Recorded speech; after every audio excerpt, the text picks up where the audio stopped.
Hey guys, in this week's Casually Criterion episode, we are going to review All That Jazz, spine number 724. But before that, we're going to talk a little bit about the three-body problem and Shogun. So join us.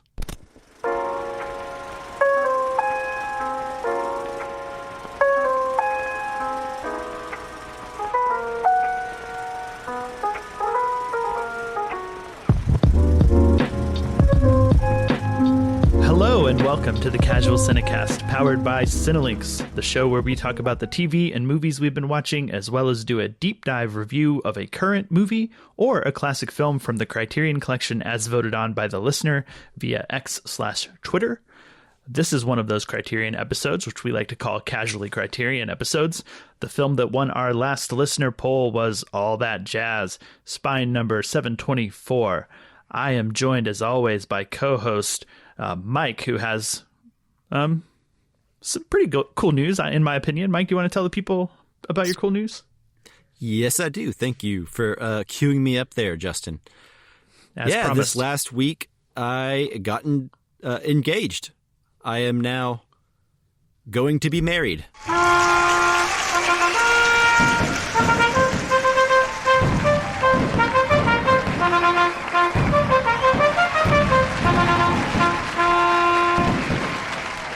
Yay, I'm inserting a celebratory noise. I don't know what it's going to be, but it's going to be in there. You'll have to listen later. Yeah, I appreciate all the fanfare. Yeah, no problem. But that's awesome. I'm excited for you. And you and I had talked about, ideas for how to do it and whatnot a little bit beforehand. And then I lost track of time and suddenly I was like, oh, Mike was supposed to propose like this last week. Did he do it? And then I text you and I think you were like probably in the middle of doing it when I text you that. Yeah, I had to stop what I was doing and respond to you real quick. Yeah. Get back up off one knee. Yeah. Hold on. I was like, hang on a second.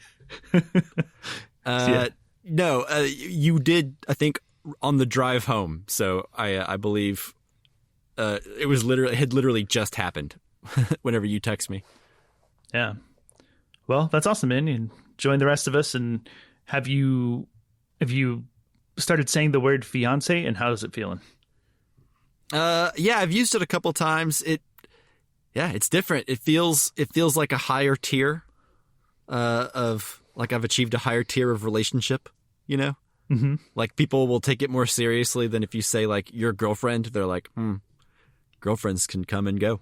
Right. Like if you're at work and you're like, my girlfriend is having a tire problem with her car. I need to go help her. And your work would probably be like, girlfriend. Yeah, that's not important enough to go help her. Yeah. But if you say fiance, BFD, you can get out of work. Yeah, exactly. It's I'm with you. And then whenever I get a wife, it'll be an even higher tier of, That's absolutely true. Well, yeah. I'm excited for that to be the case one day, but in the meantime, I'm excited. And congratulations. Yeah, thank you. Hi, Savannah. I know you listen to this sometimes, so hello. Although I don't know if she's listening to the Criterion episodes as much because she hasn't seen a lot of these movies. She didn't watch All That Jazz with you? No, unfortunately, she had a prior engagement. There's a joke in there somewhere with engagement and whatnot. I thought you were the only engagement to her. I don't know. Whatever. Anywho, you ready to move on? Yeah. Okay, so let's move into news on the march. All right, here we go. News on the march.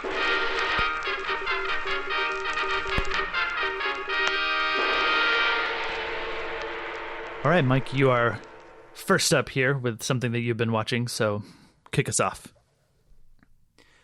Yeah, so this week, in between episodes of watching reality TV with my fiance. There it is. Yeah, there we go. Got to use it. In between that, I've been finding time to squeeze in episodes of Shogun, which is airing on Hulu and FX Now and ABC, according to IMDb. But I'm watching it on Hulu, so that's how I'm seeing it. But anyway, Shogun, which is a miniseries based on the novel. And I believe it's been a miniseries previously also.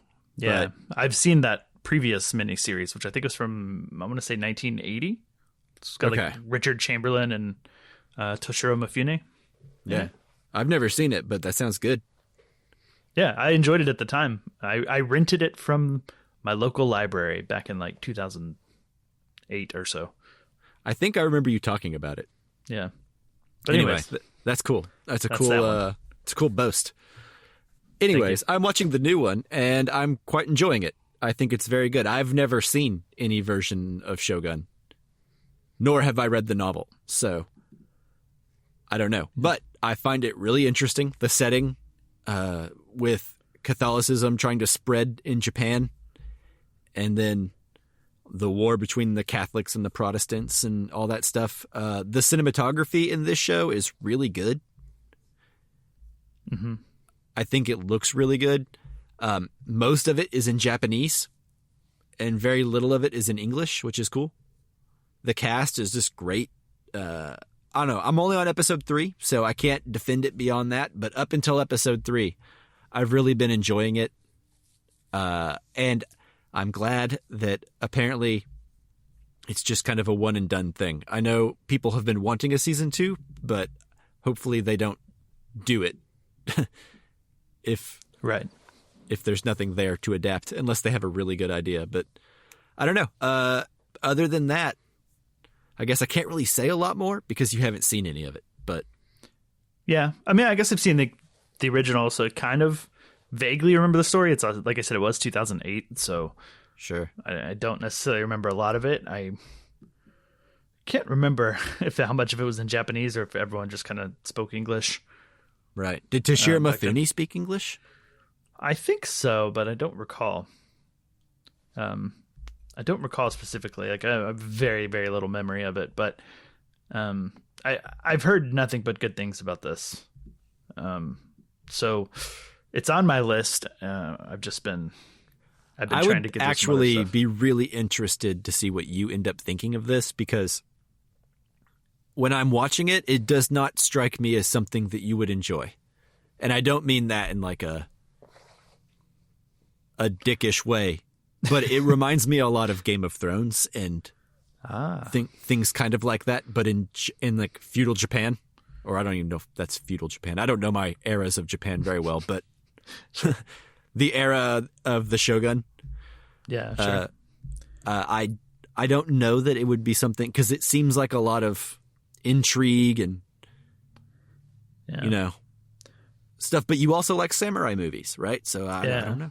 That's the other thing. I think it's like when I watched that original series, it's because I was watching a ton of samurai stuff, a lot of Kurosawa and whatnot. So I was going through that phase. So I saw that series with Toshiro Mifune and I was like, I'm sold. I'm in. So yeah.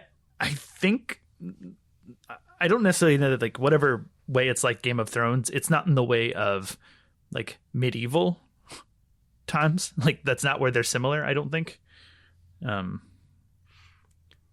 I could be wrong. The show that I am watching, it seems like a lot of like political intrigue and backstabbing and that kind of and that's fine. That kind of thing. It's more like the medieval fantasy setting, with Game of Thrones, right? That's why like I'm not that into Lord of the Rings and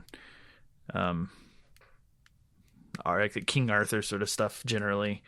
So, but like the whole samurai Japan thing, I'm totally cool with. Medieval Japan, I find good. Medieval Europe, intriguing. Bad. Yeah, that might be it. As like as dumb of a thing as that is to have. Hey, the heart wants what it wants, Justin. Exactly. Don't feel ashamed. It's not calculated, but in any way, shape, or form, it just is. Yeah. Sadly. So yeah, and it's got this lead guy, Hiroyuki Sanada. Yeah. Who I recognize from the movie Sunshine and the TV series Lost. Sure. And I like him a lot in both of those things. So I know he's going to be fantastic. Yeah, he's having a great career. He's really great in this show. He's the only one. I mean, I guess I recognize a couple of other people, but it's a lot of new faces to me. And I don't know, when I'm getting into a new show, I kind of appreciate that. When it's like mostly new faces, you know, I find I can slip into it a little easier, and my suspension of disbelief and all that stuff is a little easier to get. Yeah, I totally agree with that. And especially when it's like historical like this, you know? Yeah. Well, I don't know. I remember Last Samurai being a cool movie, but then at the same time, it's like, it's very much a movie to me because I'm watching Tom Cruise and like run around in samurai times. Right. So when it's relative unknowns, that just gives it a whole different thing. I'm with you. I like it. Anyways, I don't have a whole lot else to say about Shogun since you haven't seen any of it, but I do recommend it. And whenever you do watch it, if you do watch it, I will be curious to see what you think. And we should do a follow-up when and if that day comes. Okay, yeah. And I'll watch it and then I'll decide if I want to watch it all.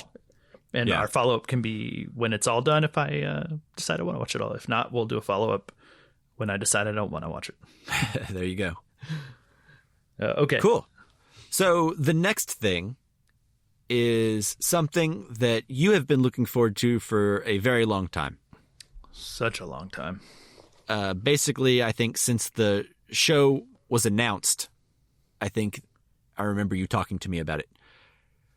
I have seen one episode, but you have gone against your, I don't know what you would call it, your mantra, your personal mantra, and you've binged the whole season, which is not something that you ever do. No, it's not. I'm not necessarily happy about it, but you're right. I did.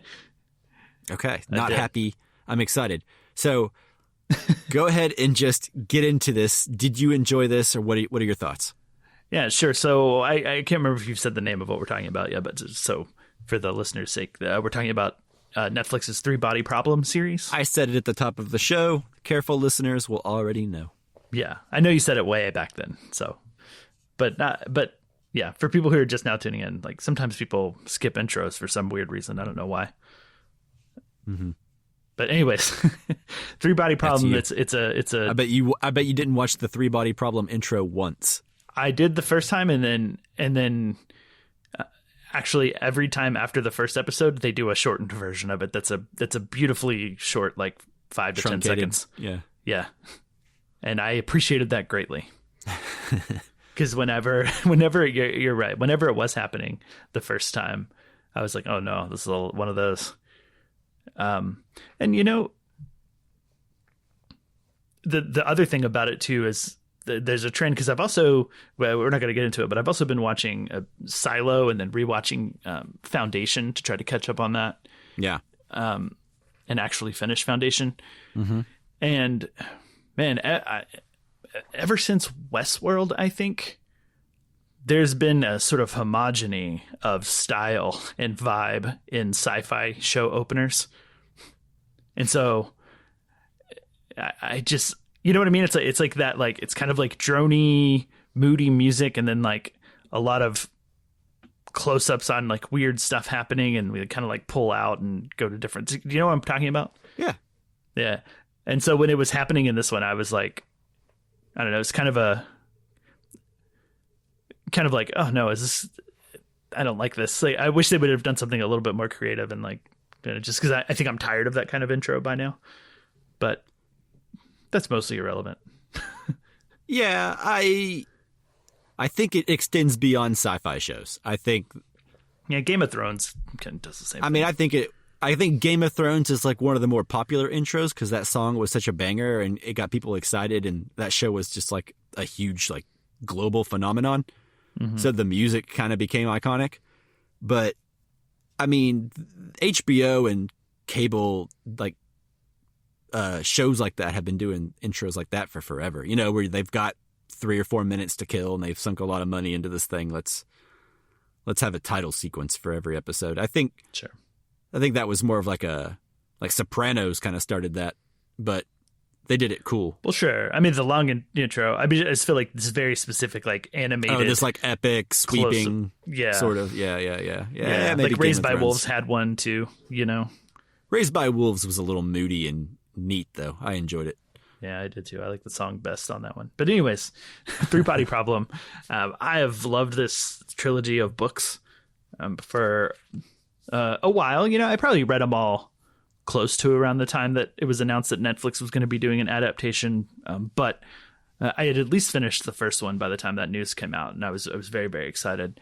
And so as you said, I've been anticipating this one. And then and in regards to binging it, you know, I kind of knew everything that was coming. I in general, you know, at like a really broad level, and in Netflix fashion, they drop it all at once. That's what they do. They don't do the weekly release. I would have preferred that just to like enjoy it for longer. Mm-hmm. But kind of knowing what was going to happen made it a little bit easier to binge because I was excited to get to the next part that I knew was coming soon. And also, I didn't know if they were going to change anything. And I also didn't know how far are we going to go, right? Like it's a trilogy of books. So are we going to go to the end of book one? Is that where season one's going to end? And I was very curious about that.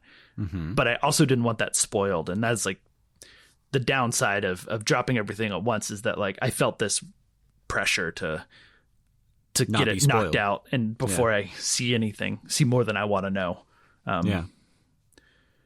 So that was the reason that I did that.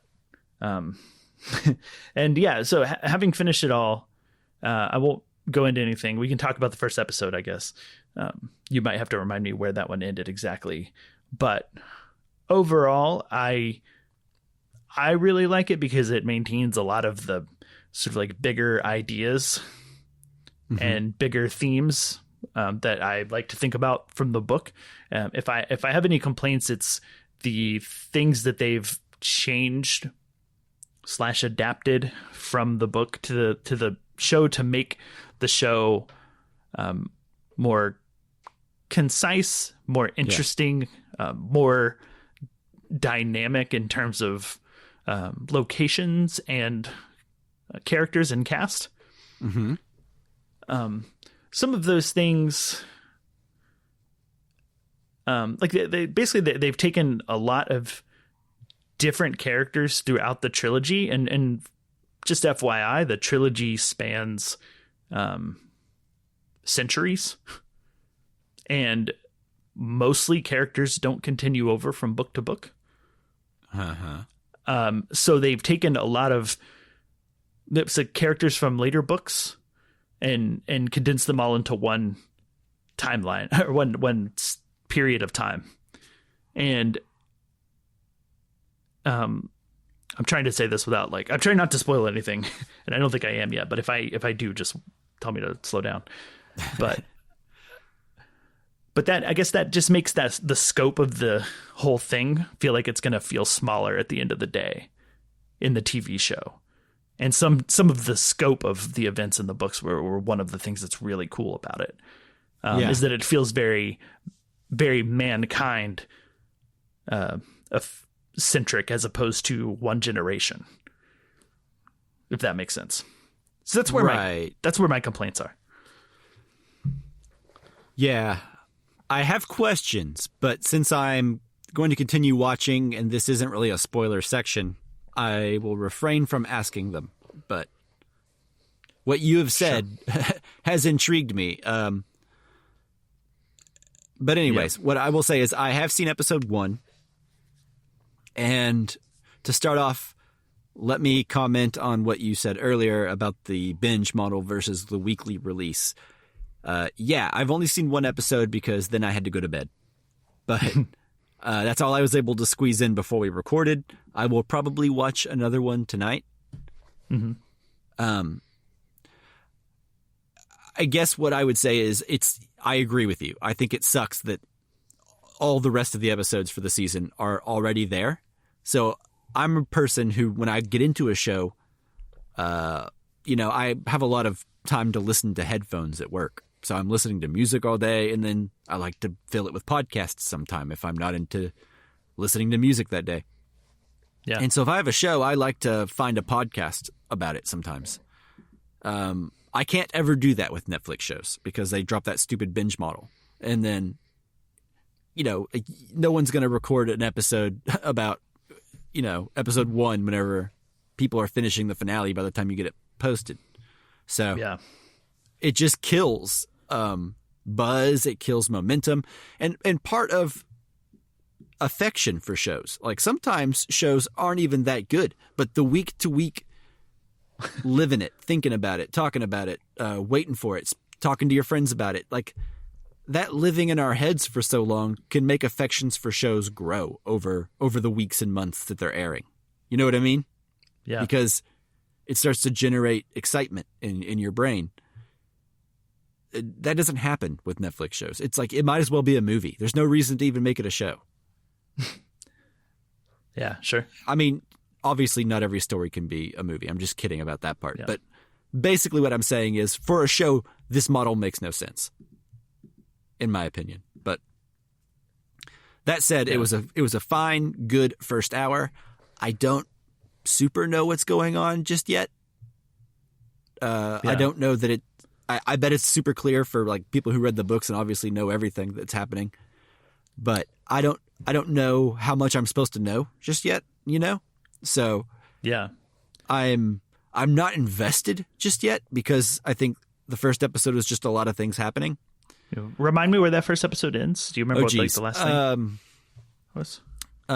There's a bunch of birds that fly up, hit a dish in the flashback times. Right, we're seeing the the communication like you said, satellite. the story spans centuries. So far, I've only seen it span a couple decades, or a few decades, I should say.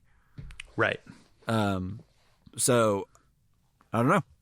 What I would say is I enjoyed that reveal when it happened in the first episode. I won't get into details, but there's a character that all of a sudden you realize is another character you've been watching, but an older version of them, and that reveal is pretty cool. And yes, I don't know if that's in the books that way. It sounds like maybe it isn't, but what I will say is, as the show watcher who only knows what I've seen in episode 1, that part was cool. Yeah. No, that's basically like the time span of the first book is like modern, and then that stuff we see back in is it 60s communist China? Yeah. Is that right? Yeah. So yeah, and I thought that was really well done. All that, like the opening of the show, I thought was really good. Like that. Yeah. It was intense. Yeah. So I don't know. I am invested in a couple of the characters already. I don't know how important they're going to be in maybe seasons 2 or 3 or however many seasons this goes, if it gets renewed. So, but yeah. I will say that I think episode 1 did a good job of hooking me. This is the first time that D&D, as they've been known on the internet, have done anything since Game of Thrones. At least I think. I think they've produced a couple things, but I think this is their first show. And this is kind of return to, I don't know what you call it, return to serialized adaptation TV series. I guess. But I don't know. In Game of Thrones, everyone kind of shits on these people now because they feel burned by the end of Game of Thrones. But when that show had material for them to adapt, it was like widely loved and almost universally acclaimed across the board, right? So I believe that if they have material, like good material, that they will provide a good show. Yeah. And I will say this does need more seasons because of where it ends. There's still more book and more material to explore. No, actually. Oh, okay. Actually, pretty much from my recollection, everything that happens in book 1 is the first 5 episodes. Okay. So I won't ask too many further questions, but I will say, based on the way season 1 ends, how many seasons do you imagine it will take for them to tell this story? I think they could do it in 2 if they maintain the same pacing. Yeah. Because pretty much they do about 1.5 in this first season. So, and it's 3 books. So they did that a little bit in Game of Thrones as well, where they would pull elements from one book and kind of mix up the order of events sometimes. So, yeah. And there's characters from other books that have been put into this first season, maybe even during the first book or something? part, right? Kind of, yeah. I mean, kind of hard to talk about, but yeah. Like they're in here and we're seeing them and they're doing stuff. And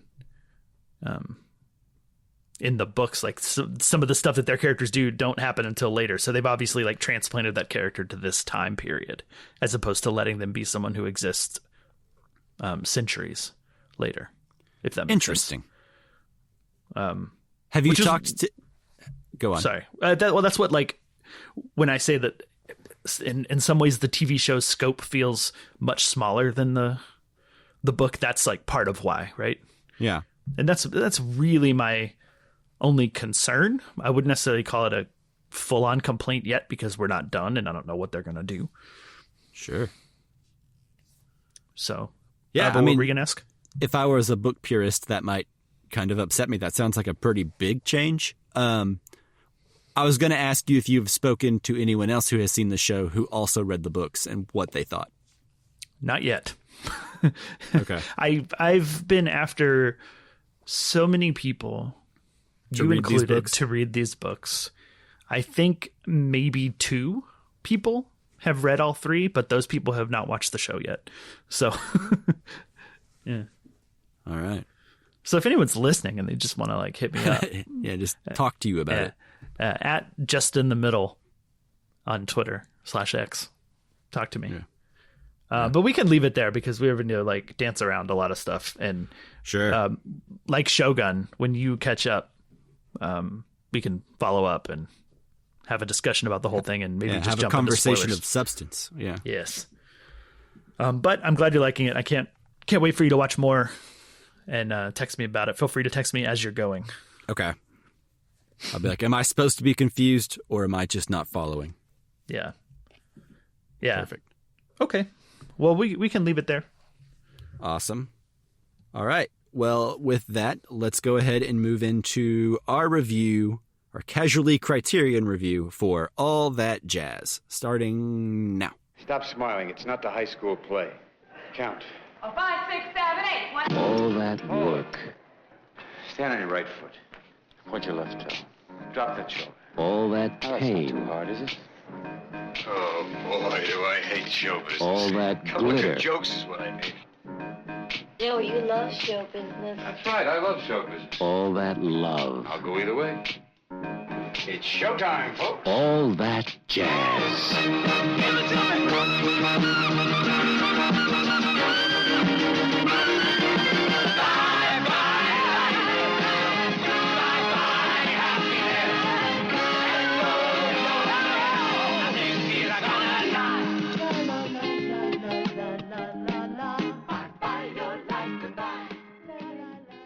All right, so as always with our Criterion films, we will not be doing our usual spoiler-free section that we do up front for our modern film reviews. Typically, these Criterion movies have been out for years, if not decades, so consider this your spoiler warning, your alert. If you have not seen All That Jazz and you don't want anything spoiled, pause the podcast now, go watch the movie, come back, and then finish listening. That's right. So, All That Jazz was directed by Bob Fosse. It stars Roy Scheider, Jessica Lange, and Anne Reinking. Ranking is how I've been saying it. Reinking? Okay. I even practiced it, and I still couldn't do it when the moment came.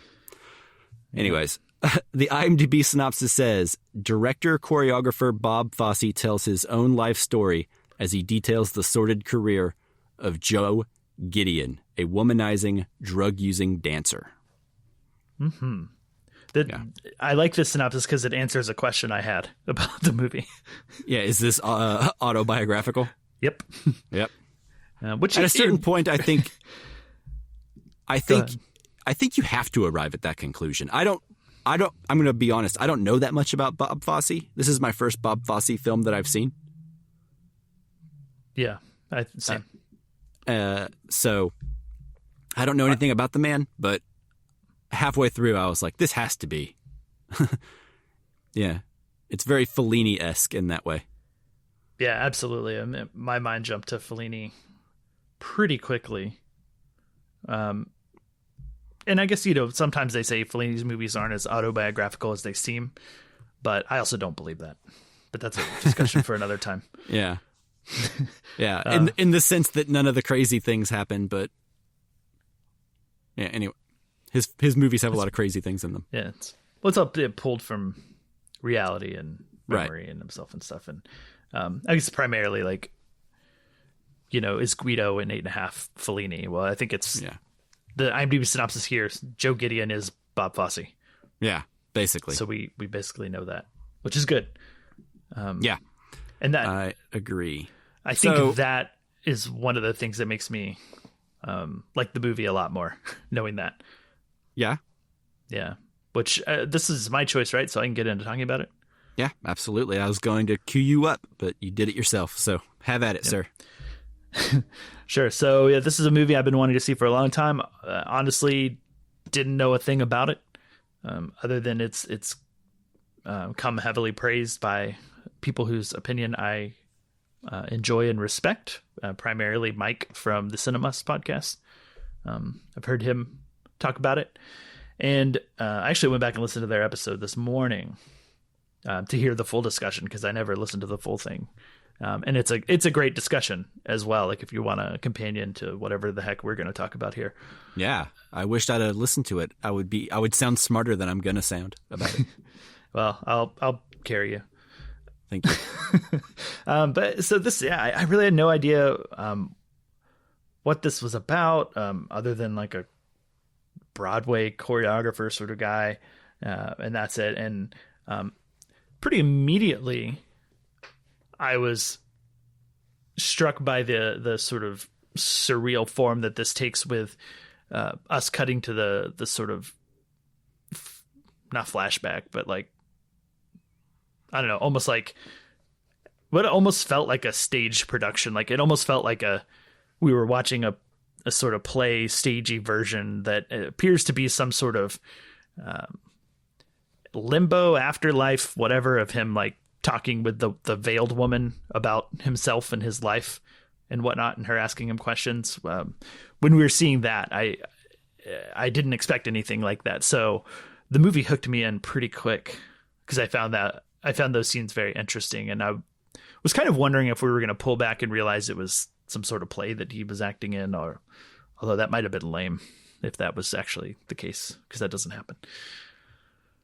But I did find them, I guess, like once I knew it was autobiographical, I saw the film in sort of a different way. It reminded me a lot of a lot of artists I like. We've already mentioned like Fellini, to get to maybe somewhat of a niche reference, Conor Oberst and Bright Eyes. This honesty about portraying themselves and who they are that I always appreciate in art. Not to get too into it, but I feel like if like Bradley Cooper ever made like a film about himself, it might be a little bit more like curated to help him out, I guess, to make him look better. Right. And I don't know, there's sort of like an unflinching honesty about Joe Gideon as a stand-in for Bob Fosse that I find appealing, and I find interesting to watch from an empathy perspective. And I don't know that I was ever that moved by anything, save for like one like dance sequence with like his like partner and his daughter in their apartment. I found to be actually quite moving. But in terms of like when we get to the end, as he's like envisioning all of his like death and whatnot. I don't know that it was like moved emotionally. I just found him a very interesting character to watch, and to watch how his mind at the end of his life is processing who he is and what he's done. I found that to be really fascinating, and to be told in a very interesting way, and an honest way. And that's what I appreciated the most about the movie. I have no personal connection to theater or dance or ballet. I am personally not interested in it. Well, I don't want to say not interested, but like I've never dove into that, learned about it. I haven't found appreciation for it yet, is what I'll say. So, are you saying you hate all ballet movies? Do you hate Black Swan? Do you hate The Red Shoes? I love The Red Shoes. Black Swan is okay. I like this one a lot better than that. Yeah. Yeah. But anyways, I did really like it. I'm still unpacking it because it was so much more than I anticipated when I sat down. I tried to warn you in a non-spoilery way. Yeah, you did. You texted me. You were like, because you watched it a few hours before I got around to it. And you're like, this is not what I expected. And that got me excited too. I didn't say it like that, though. I said it cooler than that. You read it wrong. Okay. I misinterpreted your text. But anyways, I'll pause for there, or I'll pause there for you to give your thoughts. What did you think of all that jazz? Okay, so like you, I had zero idea what this movie was about. I think you maybe knew more than I did, because I didn't even know it was about a guy. I did know more than. Yeah. I thought it was just about, I thought we were just going to watch a musical. I didn't have any idea. It's not even the kind of musical I thought it was. So I don't know what I thought I was getting into. Like I said, I've never seen a Bob Fosse movie, which now I want to see more of them. Mm-hmm. But yeah, this movie was not at all what I was expecting. From the moment it starts, it's going. It has a pacing that is faster than I expected, especially for a movie from this time. It feels very epic and also very small scale. Seeing Roy Scheider in like a way that I've never seen him before. Sure. I think he's great here. Mm-hmm. What I will say, I think where I differ from you is, I think by the end of the movie, with everything's the last 20 minutes or so, there were multiple times that I was moved. I don't know that I ever teared up or anything, but like I got choked up at the grandness of it all. Just like the just where this movie goes, I really dug for the last 20 minutes. And sometimes it gets so overwhelming with things, sounds and visuals, that there were times that I got a little emotional during it. Some there's like 3 or 4 songs, I think, at the end, kind of in very close sequential order. Mm-hmm. And I really enjoyed it. I think that's where the movie really comes alive. I think at the beginning of the movie, I was into it. And right when the movie kind of changes, when he starts going in for the surgery, that's about the time I was enjoying the whole thing up to that point, but I was starting to feel the seams of what the story was doing. You know what I mean? Right. I was like, okay, yeah, okay.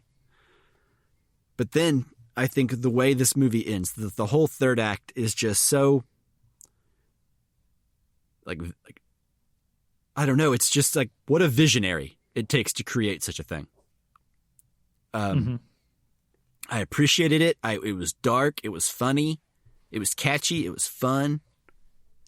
It was silly and sad and all of it all at once, and it just goes. And by the end of it, I was just like, all right, that got me at the end. I was just like, I don't know if it's sadness that I felt per se, but it's interesting that Bob Fosse found a way to explore death in a way that doesn't feel sad and overbearing, and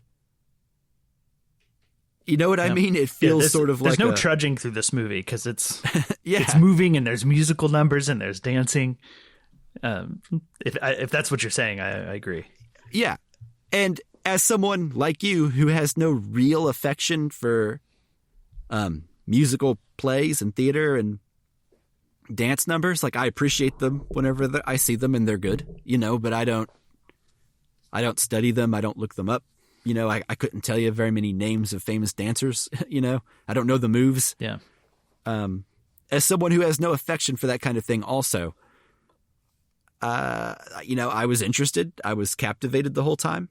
I think this is good. You know, this is good music. It's good, fun choreography. Mm-hmm. It's, you know, it's often sexy. It's often silly.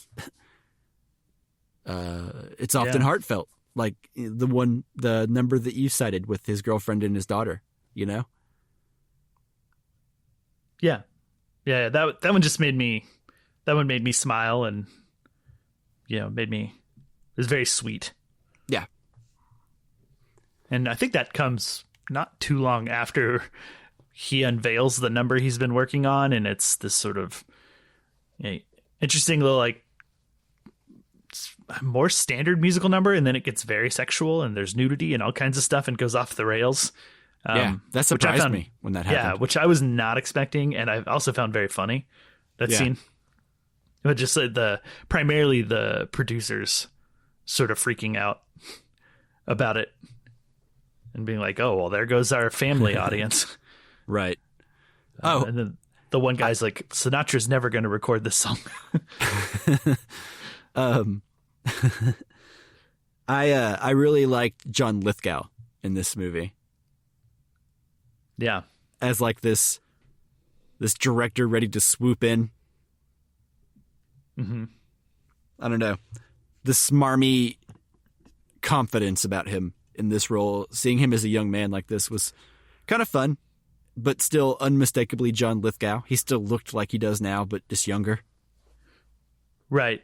Yeah, and I didn't know he was in it, so that was a fun little surprise. And maybe this is a good way to get into talking about Joe Gideon as a character, but I thought that John Lithgow's character was significantly more unlikable than Joe Gideon, despite spending very little time with John Lithgow's character. And I'm forgetting his character's name, and I'm not sure it's that important.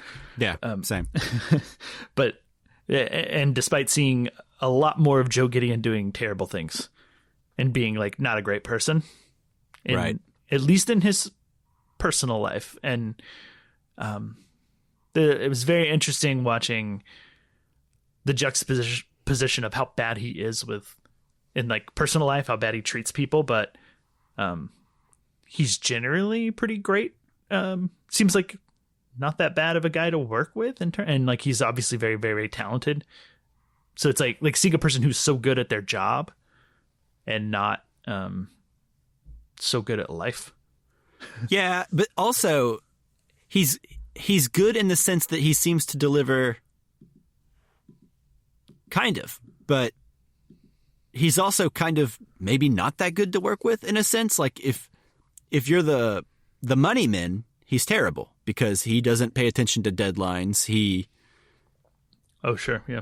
You know, he takes a long time to make things like maybe better. Sure. But you know, time schedule is a time schedule. You know what I mean? Yeah. He doesn't seem reliable in that sense. And he also doesn't seem that good to work with in the sense that he's constantly abusing his power by sleeping with numerous women frequently. Yeah. Although I know that happens in real life. I'm not trying to be naive. I'm just saying that that's not an admirable quality, you know? Yeah, I'm not sure there's much that he does that's admirable other than output good product when the time comes, right? And I guess that's what I mean, like good to work with in that sense that like at the end of the day, what comes out is going to be something notable, something that people are generally going to respond to. And At least I take it that way. At least with his theater work, you know, we do have like the sort of side story that he's working on this movie, and that seemed to have mixed reviews. Yeah, although the one review we see of it is like pretty damning. Yeah, that's what I was gonna bring up. I was like, I don't know, he might be about to fall from grace. Like, we may be seeing him at his most self-indulgent, and thus maybe he kind of lost the plot a little bit at this stage in his life. And he was once great. You know what I mean? Yeah, I mean, I think we're certainly seeing him struggle with doing something that he feels will be as good as what he's done before, right? Or living up to his reputation and his own expectations of himself, which is probably built off his reputation too. Which is another sort of like universal theme and art and like creating art. And one of the themes and things that I love about 8.5 as well is that idea of pressure and expectation, and watching someone who's a known genius, a known great artist, seeing them navigate that expectation after they've already been a success. I really like stories like that. Yeah, because it makes the pressure all the more, which I'm sure makes the writer's block, you know, for some people come even harder, right? Because then there's more pressure on every word you write. Like, is this great? Is this good? Is this as good? Are people going to like it? You know? Mm-hmm. I see bands deal with that a lot, you know? Directors deal with that a lot. You compared it to 8.5. I think if you've seen 8.5 and you've seen all that jazz, I think there's no way you can't compare the two. Sure. They're so similar in so many ways about, the idea of being creative, feeling the pressure, feeling you're going to let people down. The money men are on you and you have to deliver a great product. But if you know it's not great, what do you do to make it great? Is it possible? Can you do that? Can you just keep spending money without, any kind of product being produced? Can you mistreat women and be a womanizer your whole life and not have some sort of comeuppance? Is it fair to them? Do you feel bad about that? Like, all of these things are explored in both movies, right? I think in all that jazz, it's a little more straightforward, because you also have that device you were talking about where, he's talking to the veiled woman, whom I assume is death or an angel coming to take him. Yeah, that's how I read that. Yeah. Well, I think those scenes give a lot of leeway for him to state his feelings and sort of be a narrator without actually being a narrator, you know? Yeah. We do get those direct insights of what he thinks. Right. But it's a little bit like, the movie we talked about last week, Blast of Silence. Is he always being truthful in those? Or is he still putting up a front, kind of? Because whenever he's going in for surgery, he seems to have a little bit more of a... He seems to have a little bit more of a realistic view of himself, but maybe that just comes with the end.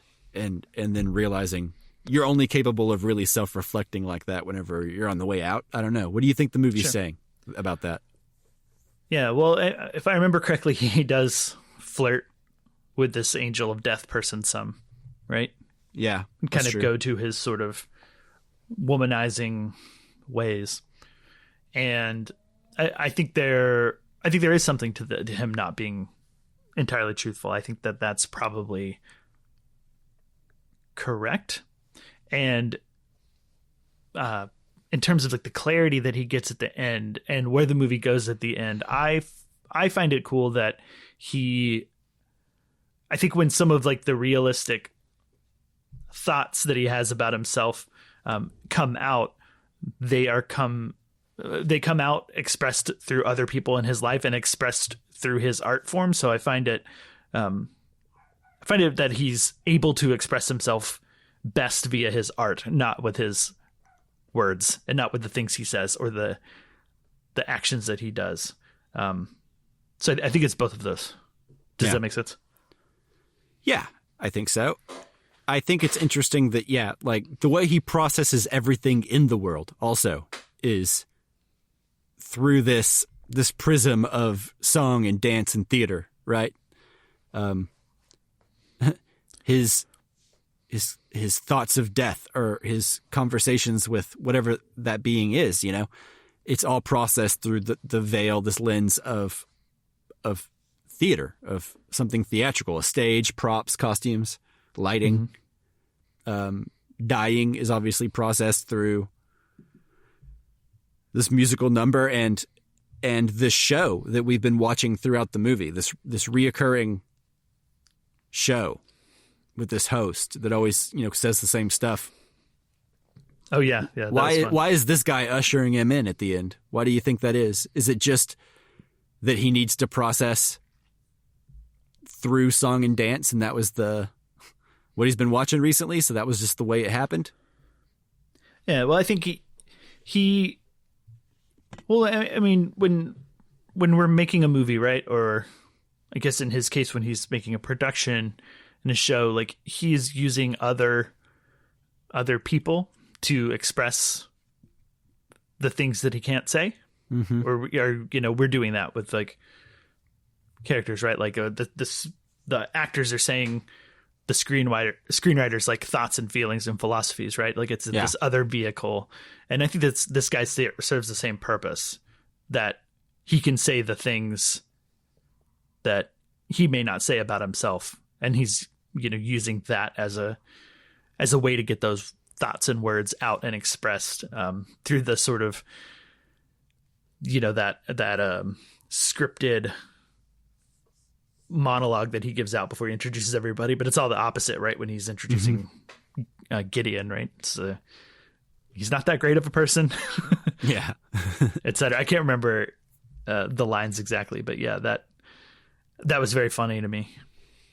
Yeah, I agree. So you haven't really got into it, but I mean, the last 30 minutes, what are you feeling? I mean, did the music do it for you? Did you think it was cool, or did you just like, okay, I get what they're doing? I got what they were doing, and I was really enjoying it. Like I like seeing all of those, this whirlwind of both like dying thoughts and life flashing before your eyes coming out in this, Broadway ensemble of songs, right? The one with his daughter was really, really good. She was probably the thing in the movie that made me feel the most emotion, with like that scene in the apartment, and then probably that song. I think made me feel the most emotional. And for the record, when I say like I'm not that emotional, I mean like I wasn't tearing up. I wasn't like overly moved, but I was certainly fascinated and intrigued. So I don't want it to sound like I felt nothing. That's what I meant. I meant like your reference earlier to not feeling emotional versus appreciating it. Yeah. But this is very cool. I thought that actually the last number, the Bye Bye Life, was quite good.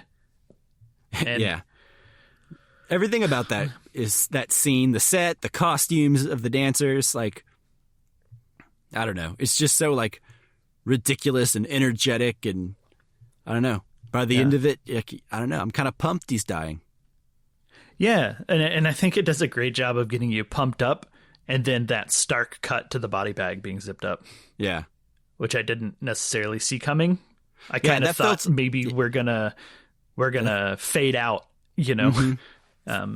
It felt very modern, and it also kind of felt mean in a way. Yeah. I don't know, but I liked it because it kind of shows you like, that's it. That's, in case you were confused about what's happening, that's it. There's a certain point where it's going, your inner thoughts are moving, they're churning, they're going as 1,000,000 miles a minute. You're processing what's happening, and then it's just nothing. You're done. To a halt, right? And the movie does a lot with sound and editing. It did when Academy Award for Best Editing that year, and I can see why. But there's a lot of really cool stuff done with sound. The most obvious thing that comes to mind is like there's the table read where he's like they're going through it and he's just not even listening. Like the words just kind of cut out, and all we're hearing is like his breathing and the sounds of him doing stuff while everyone's laughing. Which is such a cool way of portraying that sort of like, I mean, I don't know if you have this, but like when you're working on something and you're kind of going through it and you're just in your own head and not really paying attention to anything all else, the stuff that's going on around you. That's really effective. And then there's a other scene where he is talking to the girl who she's offered it's like a touring gig or a gig somewhere else. She's going to be gone for 6 months, and he's like, yeah, go. And so she calls up some other guy to make him jealous. Yeah. And that's shortly after she catches him in bed with another girl. Right. Right.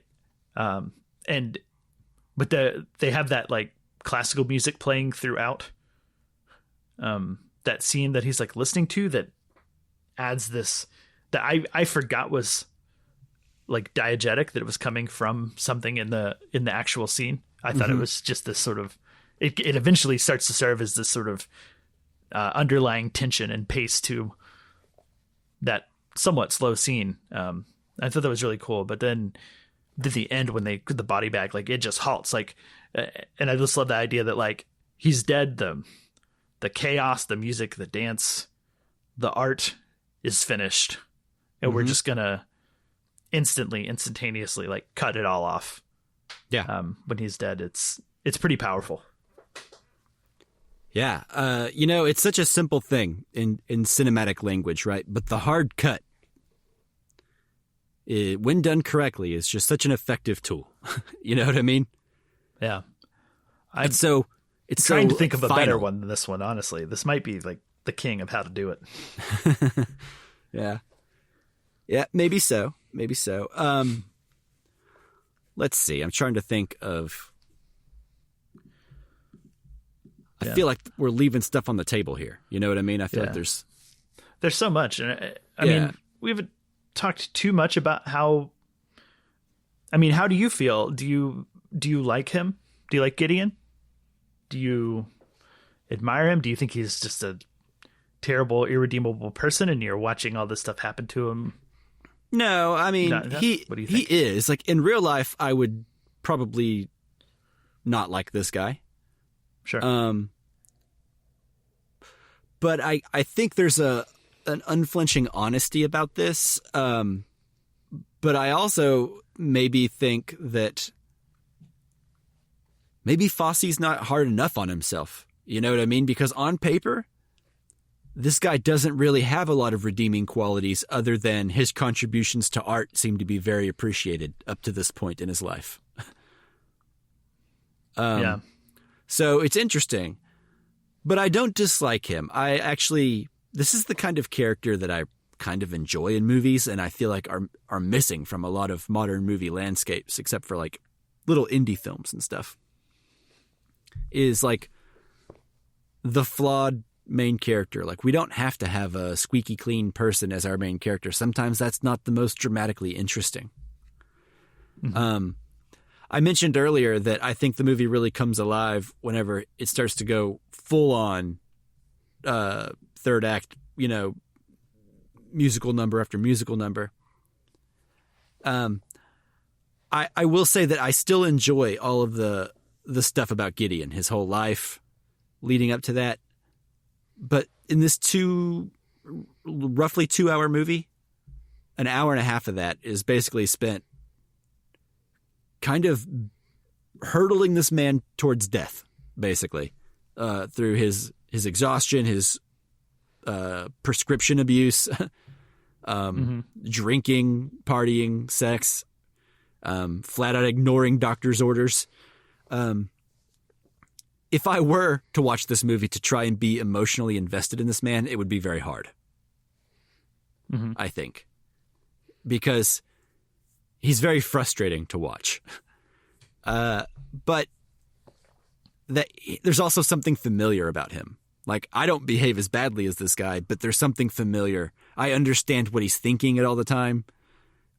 You know what I mean? I understand why he's making these decisions. I understand where his head's at. And so there's a certain amount of understanding that I have for him. Mm-hmm. And I think that's in the craft of the movie. Yeah, and the script. Absolutely. And in the performance. Yeah. Yeah. But by the end of it, I was thinking, I was like, it'd be kind of lame if he dies, because what's he going to learn? That's what I was thinking as he was, going into the hospital to prepare for the surgery and all that. I was like, where, if he died, then what would be the thesis of this whole thing? And by the end of it, I don't have that problem anymore, because the process of him dying and the way that it is approached in this movie is just really fascinating and infectious. And yeah, fun seems like a weird word to use, but I think it's interesting to approach a movie about death where death doesn't have to be bludgeoningly sad the whole time, right? It's like, it was actually quite joyous for him, it seemed, up until that halt, that abrupt ending at the, you know what I mean? And if that's what it's like, that's rad. You know what I mean? Sure. I'm not going to say I can't wait, but I'm just saying it doesn't seem so bad. Sure. There's a big song and dance number getting you psyched. Yeah. That's better than, the way it's portrayed in a lot of media, right? Especially in like Western culture. Yeah. Well, it is very complex. It's very complex subject matter. And I think that there is an element of joy and catchiness to like the final number specifically, and some of the other final numbers. But I felt joy, but I think I didn't necessarily feel right feeling that. And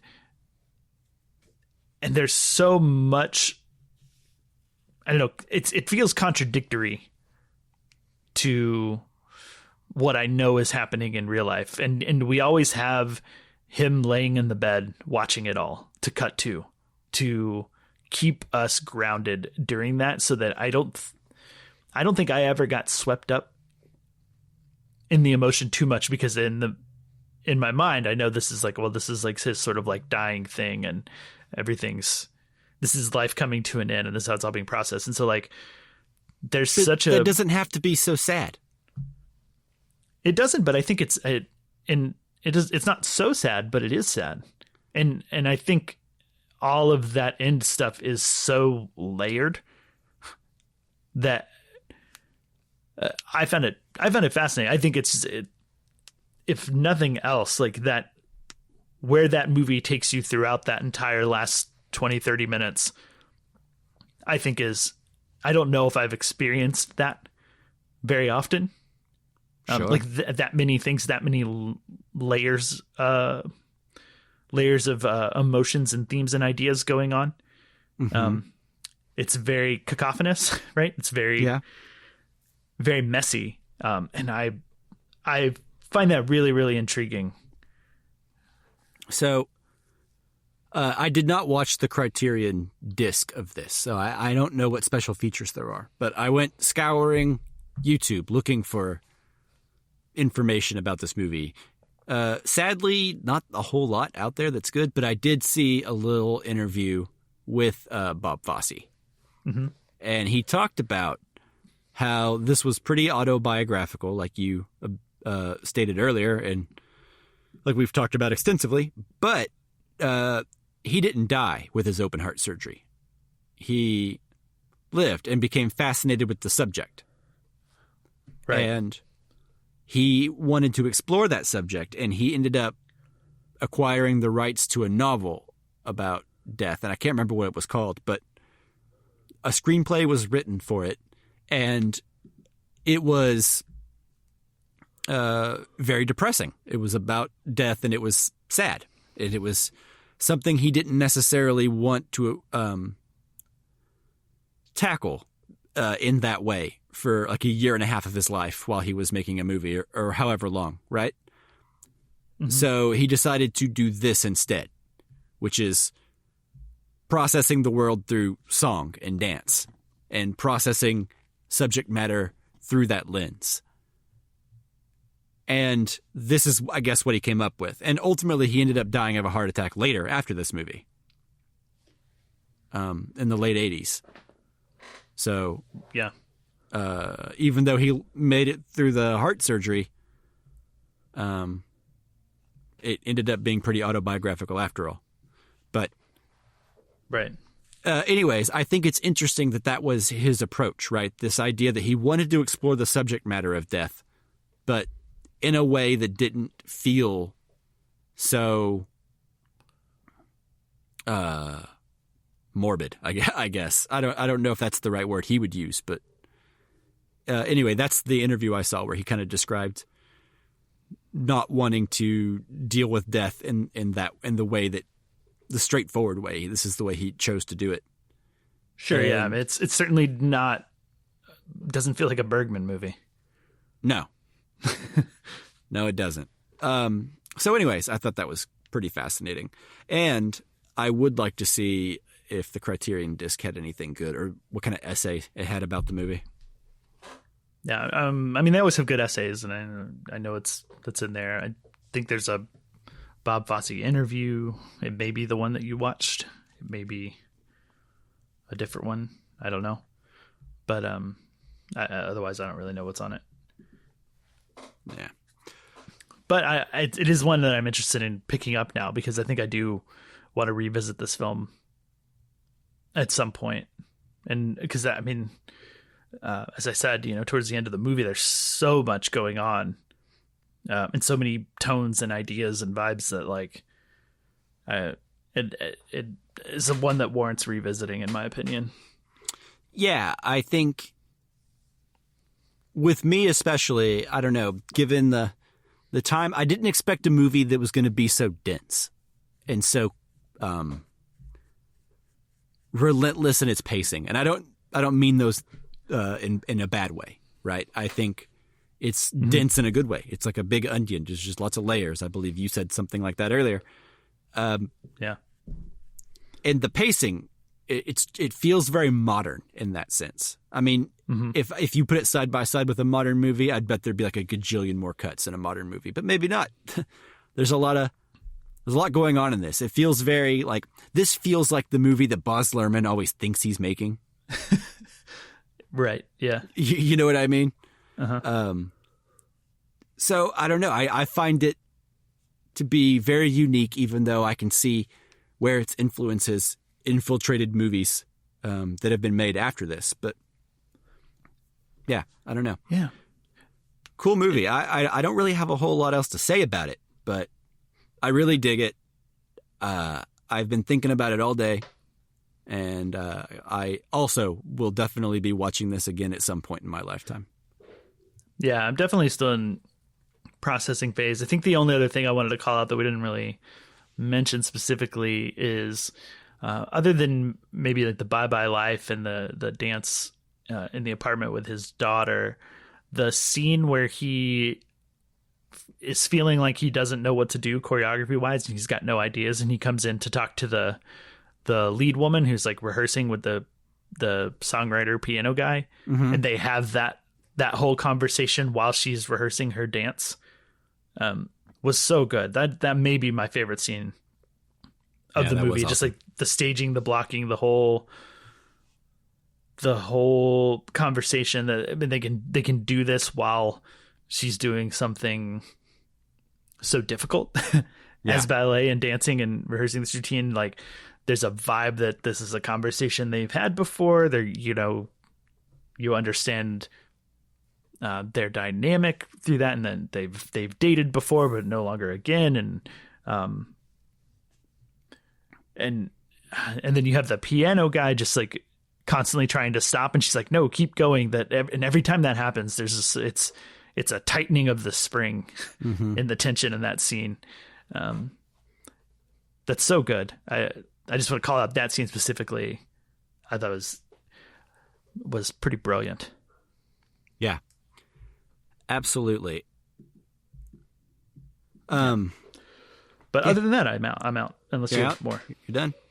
I will say, before we wrap up this review, I watched, in my YouTube search, I also came across a Siskel and Ebert clip where they argued about this movie. Siskel liked it and Ebert did not like this movie. And Ebert compared it to 8.5 quite a bit and was saying that at 8.5, he enjoyed the story elements and he did not enjoy the story elements of all that jazz, although he did appreciate the musical numbers and stuff. Mm-hmm. And they went back and forth about it for a bit, and Siskel closes it with like, so what's your argument? It's not as good as 8.5? I agree with you, but it's still good. What are you going to do? And that was like the way they wrapped up the segment, and I thought that was funny. That is funny. I don't disagree, but I've also seen 8.5 way more times. I think if I watch this more, I don't know if they'll quite even out, just because I think to what you said earlier that this one is a little bit more straightforward in terms of getting into what the character's thinking via those scenes with the angel of death type woman. Yeah, this movie's got some ambiguity in it, but I don't think it's as ambiguous as 8.5. Yeah. And I think that's a lot of fun. A lot of the fun in 8.5, and that this movie doesn't lack, but I think it lacks on the same level. But well, if you're going to compare the two, which isn't fair to all that jazz, even though we've been doing it all episode, but yeah, on its own, like here's the thing: what the movie I got versus the movie I thought I was sitting down for, I could not have been more like blown away. I don't think, and to a degree, like I would have loved to seen this in theaters. Yeah. Like, the last hour would be insane. Like, if I ever see this playing in a theater, I'm probably going to try to see it. Yeah. Yeah. I definitely expected something a bit more, A Star is Born. Yeah. Right. And I definitely got something, maybe a bit of that, but just a lot more philosophy, a lot more surrealism and, stuff to say, a lot more artistic take on, what could have been just A Star is Born. So I appreciate that. Yeah. It feels like a very like singular vision that like only someone at like the peak of his craft could accomplish, I think, especially at the time. Yeah. And someone who knows this world. Yeah. Right. Yeah. Of theater and dance. That all feels very authentic too. Absolutely. Oh, okay. Well, if you don't have anything else, are you ready to move on? I think we could move on. Okay. So we will move on to our Criterion poll, where we're going to have a theme, and we're each going to pick a film, and then we'll put that poll out there on Twitter at Casual Cinecast, or X at Casual Cinecast. So go there and vote. Yeah. I'm going to say Twitter because I keep holding out the hope that one day it's coming back, but we'll see. I doubt it. Maybe he'll learn the error of his ways. Yeah. But anyways, Mike, do you want to tell the people what our poll is? And then, I'm going first, so I'll choose my movie after that. Okay. So in honor of the film that you just got done listening to us talk about, All That Jazz, because it won last time, and it is the winner of Best Oscar, or the Best Editing Oscar? Yeah, it won. Okay, so we're looking for films in the Criterion Collection that are also nominees and or winners of the Best Editing Oscar. That's right. Because I think if you went with winners, we'd have very few choices. Yeah, it would be much less to choose from and for you guys to vote on. So this is more interesting. I think we all agree. Mm-hmm. So Justin was kind enough to send me a list of all Criterion Best Editing Academy Award nominees. I appreciate that, Justin. Thank you. No problem. I made it on Letterboxd. I see that. That's what slow I'm day. using. Slow day, so I decided to do that. Awesome. Okay, so we agreed Justin's going to go first so that I don't accidentally take his movie. Or purposefully. Yeah. True. Yeah, so I'm going first. I did have a second backup one, but since I'm going first, I'm going with the movie that I've wanted to revisit again since the minute it ended, and I've never found the reason to go back to it. I've tried to get my wife to watch it several times. But I'm going to go with Robert Altman's The Player. I had a feeling. Yeah, I kind of mentioned earlier that, I'm sorry if you can hear that dog barking, by the way. It's starting just outside my window, but we're almost done, so we'll just keep going. But I was hesitant to pick it because initially, for some reason in my head, and I thought this before I watched it the first time too, that I thought this movie was just over 3 hours long. Yeah. Not true. It's 2 hours and 4 minutes. So dang. That made me feel better about picking it because I know you've got some stuff going on in the next couple of weeks, so a longer movie was going to be harder to squeeze in. But the 2 hours, so we can do this. Nice and breezy. The Player. I love this movie. I think it's really great. It's probably my favorite Robert Altman. It's obviously got the famous opening shot long take that I think is like about 15 minutes long or 12 minutes. That's exciting. This is one of the Altman movies that you have seen and have been talking about for years that I have not seen. So my favorite Altman is still Nashville. Yep. That is another good one, but I won't say more for potential of like swaying your viewing experience. So I will leave it there. Robert Altman's The Player. That's my choice. What is your choice, Mike? Man, so many to choose from. I thought I would have a better grasp of what I wanted by now, but okay, I've narrowed it down. So what I'm going to do, you see how I seamlessly filled the time? Anyways. You did. I'm choosing a film from a director that I have seen many, many films from, but not this one. And so it'll be a good reason to visit one of his better received films that I have not seen. And I am talking about Rebecca, directed by Alfred Hitchcock from 1940. I haven't seen this one either. Oh, good. All right. Rock on. So that would be a new one for me. Sweet. So there we have it. I've seen Most Important Hitchcock, so this will be a good one to. Yeah, like I said, this is one of the more popular Hitchcocks that I have not seen. Maybe one of the last like big ones. Yeah. Well, I don't know what it's about at all. So I kind of do because that stupid remake that with Armie Hammer and Lily James that came out. I remember seeing some previews for that. Is that a series? Or was it a movie? I think it was a movie. Oh, okay. Yeah, well, I haven't seen a thing about it, but it sounds bad based on the limited things you just said, which was almost nothing. Yeah. Just two people, but... Yeah, maybe that's very judgmental of me, but... Yeah. Maybe just like retroactively, Armie Hammer is just like kryptonite for anyone wanting to watch anything. Yeah, that's probably it, honestly. But okay, so yeah, the choices are The Player and Rebecca. If you're listening to this, that poll will be up on our Twitter account. Obviously, it may not be live if you're listening to this way later. But if you're listening to this around the time it's released, go to X, go to Twitter @CasualCineCast. Go vote in this poll. Help choose our next film. And with that, Mike, are we done? I believe so. Yeah, I think you said it. Stay tuned to this channel. Like, subscribe, all that stuff. We appreciate you listening. Have a good day. What's our next episode, Mike? Oh, shit. Tell the people. You're making all these changes. Also, well, I didn't make any changes. You made changes to the beginning and it threw me off at the end. Okay. It's your fault that happened. An hour ago, I said something that threw you off now. Yeah, exactly. Delayed effect. I guess. Yeah. Anyways, our next episode will be the winner of this poll we just talked about. That's right. And we won't be recording next week because, Mike, you're going to be on a trip. Yep.